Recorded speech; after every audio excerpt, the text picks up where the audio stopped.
নজর রাখবো পরবর্তী খবরের দিকে। মমতা বন্দ্যোপাধ্যায়ের বিরুদ্ধে সুপ্রিম কোর্টে মামলা করতে চলেছেন নোয়াপাড়ার বিজেপি প্রার্থী অর্জুন সিং। নিজের জন্মদিনের দিন জগদ্দলের বিজেপি প্রার্থীকে নিয়ে প্রচারের ফাঁকে জানিয়ে দিলেন অর্জুন সিং। জগদ্দলে খাটু শ্যাম বাবার মন্দিরে পুজো দিয়ে প্রচার শুরু করেন নোয়াপাড়ার বিজেপি প্রার্থী অর্জুন সিং।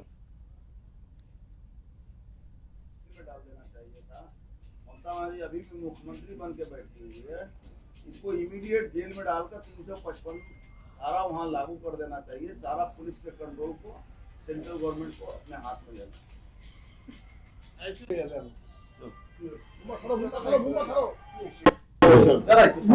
से महिला से একজন মুখ্যমন্ত্রী সুপ্রিম কোর্টের জাস্টিসের সুপ্রিম কোর্টের চিফ জাস্টিসের এগেনস্টে সুপ্রিম কোর্টের এগেনস্টে ওনার বক্তব্য হচ্ছে সুপ্রিম কোর্টের অর্ডার উনি মানছেন না, সুপ্রিম কোর্টকে চ্যালেঞ্জ করছেন, জুডিশিয়ারিকে সঙ্গে সঙ্গে সমস্ত এজেন্সিকে চ্যালেঞ্জ করছেন, দেশের সংবিধানকে চ্যালেঞ্জ করছেন।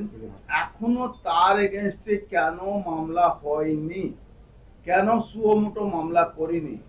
আমি আপনাকে দায়িত্ব নিয়ে আজকে বলে যাই, মমতা ব্যানার্জি এগেনস্টে আদালত অবমাননা মামলা আমি নিজে করব। যেভাবে সুপ্রিম কোর্টে একটা আমাদের ভারতবর্ষের প্রত্যেকটা মানুষের একটা বিশ্বাস থাকে, কেউ কত বড় লোক যদি কেউ কারো উপরে অত্যাচার করে, একটা গরিব মানুষও বলে কি আপনাকে আমি কোর্টে বুঝে নেব। এই যে অধিকার আমাদের দেশের সংবিধান দিয়েছে, সেই অধিকারকে মমতা ব্যানার্জি শেষ করছেন। মমতা ব্যানার্জি তাকে চ্যালেঞ্জ করছেন। এই মমতা ব্যানার্জি কে ভারতবর্ষের সংবিধান অনুযায়ী এই মমতা ব্যানার্জির বিরুদ্ধে আদালত অবমাননা মামলা আমি করব।